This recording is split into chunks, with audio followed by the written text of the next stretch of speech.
Olá, meu aluno, olá, minha aluna. Vamos a mais uma aula do nosso canal e na aula de hoje nós vamos falar do concurso do INSS. Esse concurso do INSS, ele está previsto para sair esse semestre, o primeiro semestre de 2025. Então tá muita expectativa e quando surgem as expectativas, qual é a primeira pergunta, professor? O que é que eu devo estudar? Por onde eu começo a estudar? Quais são os conteúdos de raciocínio lógico matemático que mais aparecem nesse concurso para que eu possa balizar os meus estudos e conseguir se preparar da melhor forma possível.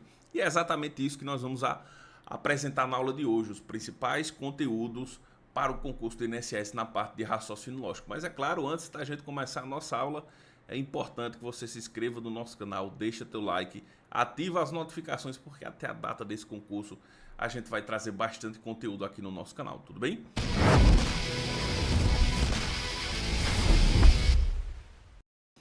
Então vamos lá, quando a gente fala do concurso do INSS, e principalmente da disciplina de raciocínio lógico matemático, aqui nós trouxemos uma lista dos principais conteúdos que você deverá estudar e dominar de forma segura e precisa para conseguir responder as questões que vão aparecer nessa prova. Então observe, nós trouxemos aqui, ó, proposição simples, proposição composta, tabela verdade é imprescindível, gente. Raciocínio lógico, o candidato ele tem que dominar muito a representação da tabela verdade. Conectivos lógicos e o cálculo com porcentagem. Esses conteúdos, quando a gente fala de raciocínio lógico matemático, são conteúdos especiais e o candidato ele tem que ter uma atenção bacana nesses conteúdos. E hoje vamos apresentar a teoria e solucionar questões desses conteúdos que nós vimos aqui. Tudo bem? Então, quando nós falamos de proposição, vamos lá, proposição. O que é uma proposição, professor? Eu estou zerado em raciocínio lógico, estou dando os meus primeiros passos agora em raciocínio lógico. Primeiro passo que você tem que lembrar ou compreender será o que é uma proposição. Dentro do raciocínio lógico, é uma sentença declarativa que será expressa por meio de palavras ou números. Não tem problema, certo? Uma frase que vai permitir que o candidato, que o estudante, ele consiga atribuir um valor verdadeiro ou falso, certo? E essas proposições comumente vamos representar através de letras do alfabeto, seja ela letra minúscula ou letra maiúscula, não tem problema, ou seja, é uma sentença declarativa, posso ter letras e números e posso atribuir os valores verdadeiro ou falso dentro da minha proposição, certo? O que jamais será uma proposição. Preste bem atenção, pegue seu caderninho, anote no seu bloco de notas que isso é de extrema importância. Não são proposições, jamais poderá ser uma proposição lógica, sentenças exclamativas, interrogativas, imperativas e sentenças que não possuem verbo. Observe, sentenças exclamativas, caramba, sentenças interrogativas, como é o seu nome? Sentenças imperativas, estude mais, leia aquele livro. Interrogativa, o jogo foi de quanto? Exclamativa, que carro veloz. Tudo isso, todo esse pacote não são consideradas proposições lógicas. Sentenças afirmativas, imperativas, interrogativas e que não possuem verbo, tudo bem? Isso você deve anotar e guardar com muito carinho, porque será sempre material de consulta para que você possa revisar as questões e relembrar os conceitos, certo? Muito bem, dito isto, observe esse exemplo de questão. Qual das alternativas abaixo não apresenta uma proposição simples? Que não apresenta uma proposição simples. Vimos que não são proposições, frases interrogativas, exclamativas e imperativas. Olha aqui, ó. Frase o que? Interrogativa. Que oração? Acabamos de descobrir a alternativa. Letra A. Observe que uma frase interrogativa ela não representa uma proposição simples. Veja mais esse outro exemplo. Proposições são sentenças declarativas e podem ser expressas por palavras ou símbolos. Nesse sentido, lê as sentenças a seguir. Primeiro, o auxiliar administrativo controla entrada e saída de documentos. 2. O auxiliar de almoxarifado controla os estoques e o auxiliar de compras controla os pedidos. 3. O auxiliar de compras é responsável por lançar notas no sistema. Observa o detalhe aqui, gente.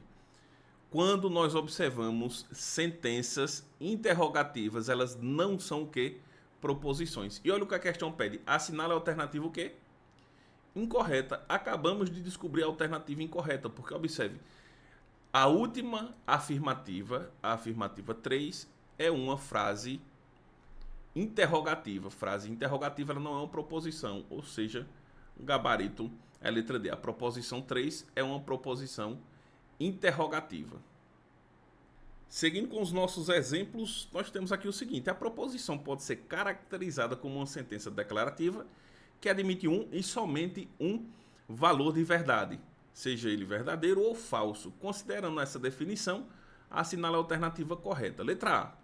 Choveu no dia do jogo de basquete. Observe que nós temos uma sentença interrogativa. Não posso considerar como sendo uma proposição. Tudo bem? Sentença exclamativa. Parabéns pelo seu aniversário. Não posso fazer a classificação dessa sentença como verdadeira ou falsa. Observe o que é que temos aqui na letra D de dado. Olha. Exclamativa. Sentença afirma exclamativa. Não podemos classificar como uma proposição. E por fim, na letra E, olha o que temos aqui. Interrogação. Frase o quê? Interrogativa. Não classificamos como proposição. Com isso, o gabarito correto é a letra C de casa. O Brasil é um estado soberano. E aí chegamos nas proposições compostas. Observamos o que é uma proposição simples e observamos como identificar essa proposição simples. A proposição composta são duas ou mais proposições simples conectadas entre si. Essa conexão entre si, ela se dará pelo um tipo de conectivo que vai fazer a união dessas proposições. Assim, para dizer que uma proposição composta é verdadeira ou falsa, isso vai depender de duas coisas: o valor lógico dessas proposições simples e também o tipo de conectivo que vai unir essas proposições. Vamos a exemplos. Observe os conectivos que nós iremos utilizar. Teremos o conectivo da negação, representada pelo til. Nós temos o conectivo da conjunção, representado pelo circunflexo. Nós temos a disjunção, representada pelo circunflexo ao contrário, observe, parecendo um V maiúsculo. Nós temos a condicional, seta para a direita, e a bicondicional, seta para a direita e esquerda. Conjunção nós chamamos de i, disjunção nós chamamos de ou, condicional, se então, bicondicional, se somente se. Tem que ter cuidado porque alguns desses conectivos nós temos algumas características. Por exemplo, a condicional é facultativo o uso de algum deles. Eu posso excluir o se, colocar apenas o então, e eu posso excluir o então colocando apenas o se. Então tem que ter cuidado na hora de fazer essas representações e observar nas questões. Outro ponto também que a gente pode destacar aqui é na negação. Muitos estudantes, muitos candidatos pensam negação vai ter a palavra não. Temos que ter cuidado. Às vezes eu tenho uma sentença simples, uma proposição simples, que ela é verdadeira, entretanto, ela tem um não. Veja, Thomas não é rico. Não é rico. Isso aqui é uma proposição simples, verdadeira, com valor lógico verdadeiro. Se eu quero fazer a negação dessa proposição, observe que eu tenho que tornar ela falsa. Se eu tenho que tornar ela falsa, eu tenho que excluir o não. Consequentemente, a negação dessa proposição, ela será Thomas é rico. Veja que é a negação dessa proposição. Então tem que ter cuidado, certo? Essas proposições, elas vão se unir através de conectivos. Veja o exemplo, conectivo i. Eu tenho aqui, ó. Vamos observar. Está chovendo e está frio. Proposição composta. Observe que eu tenho um conectivo i. Estudo e trabalho. Tenho duas proposições ligadas através do conectivo i. Observe o conectivo ou. Vou ao cinema ou vou ao teatro. Proposição composta. Ela vai viajar ou vai ficar em casa. Observe que, mais uma vez, nós temos uma proposição composta e o conectivo que está ligando essas proposições é o conectivo ou. Em seguida, nós temos se chover, então eu vou ficar em casa. Outro exemplo, se estudar, então passarei no exame. Observe aquilo que eu falei, eu poderia simplesmente omitir aqui, ó, e ficar, se chover, eu vou ficar em casa. Se estudar, passarei no concurso. Tudo bem assim? Observe mais outro exemplo da bicondicional. Eu vou à praia se somente se fizer sol. Você será aprovado se somente se estudar. Então observe, uma proposição composta será duas proposições simples com um conectivo, seja ele da condicional, bicondicional, conjunção ou disjunção. Vamos a exemplos para construirmos a tabela verdade e atribuir o valor lógico a cada um desses conectivos. Construir a tabela verdade de cada um desses conectivos. Então observe, aqui nós temos o conectivo I da conjunção, certo? Conectivo I da conjunção. Aqui nós temos o conectivo OU, que é da disjunção, certo? Disjunção, conectivo OU. Aqui nós temos o conectivo se, então, que é a condicional, certo? E aqui nós temos o se somente se, que é o conectivo da bicondicional. Muito bem, vamos construir a nossa tabela verdade agora, atribuindo os valores lógicos. Então aqui eu posso ter verdadeiro, verdadeiro e falso. Temos todas as possibilidades aqui da proposição P e Q. No conectivo I, preste bem atenção, no conectivo I ela só será verdade em uma condição, se ambas as proposições forem verdadeiras. Se a proposição P e Q for verdadeira no conectivo I, ela será verdadeira. Ademais, será tudo falso, certo? Observe, tudo falso. Uma conjunção só será verdadeira se ambas as proposições forem verdadeiras. A disjunção ela será o oposto. Ela só será falsa se ambas as proposições forem falsas. Ademais, será tudo verdadeiro, certo? Caso contrário, será tudo verdadeiro. Quando nós falamos da condicional, o se então, ela só será falsa em um caso, que é o famoso caso Vera Fischer. VF, Vera Fischer, ela só será falso nesse caso. Nos outros, será o quê? Verdadeiro. E na bicondicional, ela só será verdadeira quando ambas as proposições tiverem o mesmo valor lógico, ou seja, quando ambas forem verdadeiras ou quando ambas forem falsas. Ela será o quê? Verdadeira. Caso contrário, ela será falsa. E observe que aqui nós construímos a tabela verdade para os quatro principais conectivos. I, ou, se então e se somente se. Então observe, é muito importante que o candidato ele consiga construir essa tabela verdade de forma segura e eficaz para que ele consiga responder as questões que vão relacionar os conectivos lógicos com as proposições compostas. Tudo bem? E vamos a exemplos. O primeiro exemplo temos o seguinte: dadas as proposições, então observe que eu tenho a proposição P falsa, AQ falsa, RS verdadeira. E aí ele fala o seguinte: qual das alternativas abaixo indica uma proposição lógica com resultado verdadeiro? Muito bem, então vamos substituir os valores lógicos aqui nas alternativas e identificar o que ele pede. Eu tenho uma proposição Q e P. Q, ela é falsa, e P também. O conectivo que nós temos aqui é o conectivo da disjunção. O conectivo OU, ele só será falso quando ambas forem falsas, ou seja, aqui nós temos um valor falso. Alternativa A está errada. Letra B, eu tenho o valor de R, que é verdadeiro, olha ele aqui, ó. O valor de R é verdadeiro e o valor de Q é falso. Então vou ter verdadeiro e falso. Conectivo I, ele só será verdade quando ambas as proposições forem verdade, ou seja, também está errado. Na letra C, eu tenho verdadeiro, observe que a proposição S ela é verdadeira e a proposição P ela é falsa. Então nós temos aqui, ó, o caso Vera Fischer. O caso Vera Fischer ele vai dar o quê? Vai dar falso. Vamos agora para a letra D de dado. Letra D de dado nós temos falso. Observe aqui, ó, que a letra P ela é falsa e a letra R ela é verdadeira. Consequentemente, o conectivo que nós temos aqui é o conectivo ou conectivo da disjunção. E o conectivo da disjunção só há um caso que ele será falso, quando as duas proposições forem falsas. Ou seja, acabamos de encontrar a alternativa letra D de dado. Vamos conferir a letra E só a nível didático. Proposição P, ela será falsa, conectivo I, proposição S, verdadeira. A associação aqui nós teremos a falsidade, porque observe, o conectivo I ele só será verdade quando ambas as proposições forem verdadeiras.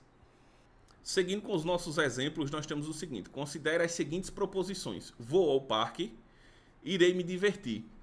No que se refere à tabela verdade e sabendo que a proposição composta P, então Q é falsa, é correto afirmar que. Então observe, ele está falando aqui, ó. Vou ao parque, vou escrever lá, ó. Vou ao parque, então irei me divertir. Irei me divertir. Ele está falando que isso aqui é falso. No conectivo então, se então, ele só será falso em um caso, que é o caso que Vera Fischer. Obrigatoriamente, a segunda proposição, esta aqui, ela sempre terá que ser falsa. Consequentemente, eu posso afirmar sem preocupação que a proposição que, obrigatoriamente, ela terá que ser falsa.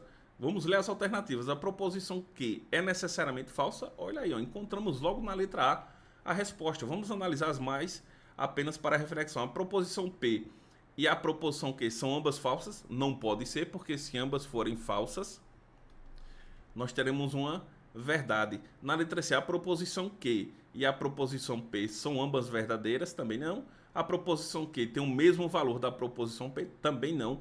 Afirmamos aqui o nosso gabarito na letra A. E claro, não poderíamos deixar a porcentagem de fora, um dos principais conteúdos quando nós falamos de raciocínio lógico matemático. E para a gente conseguir dominar a porcentagem é muito importante a gente lembrar as formas de representação, que são elas na forma fracionária, decimal e percentual. Então 1 sobre 2 ele é a mesma coisa que 0,5, a mesma coisa que 50%. 5 sobre 4 é a mesma coisa que 1,25, que por sua vez é a mesma coisa que 125%.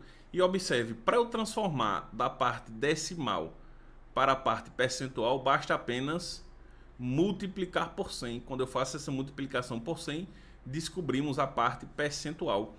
Quando eu quero transformar da parte fracionária para a parte decimal, eu apenas faço a divisão. R$1 dividido para 2 meninos, cada um fica com quanto? 50 centavos. Faço a divisão, encontro a parte decimal. Esse processo é muito importante para que o candidato ele não tenha nenhum tipo de dúvida quando formos calcular a porcentagem. E uma das formas da gente calcular a porcentagem é através de uma multiplicação. Observe, eu quero descobrir quanto é 3% de 1.702. Então vou multiplicar 1.702 vezes 3. 3 vezes 2 é 6, 3 vezes 0 é 0, 3 vezes 7 é 21, fica 1, vai 2.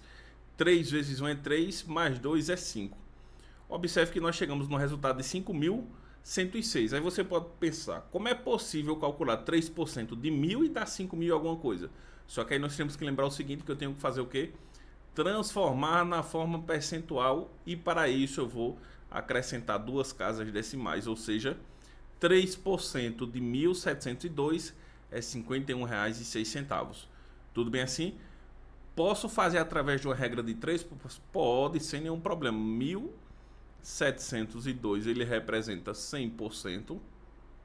X ele representa 3%. 1.702 vezes 3 igual a 100x. Logo, x será 1.702 vezes 3 dividido por 100. Isso aqui será igual à nossa porcentagem. Veja que esse cálculo é exatamente o que acabamos de fazer. Tudo bem? E claro, vamos fazer a aplicação disso em questões. Olha aqui, ó.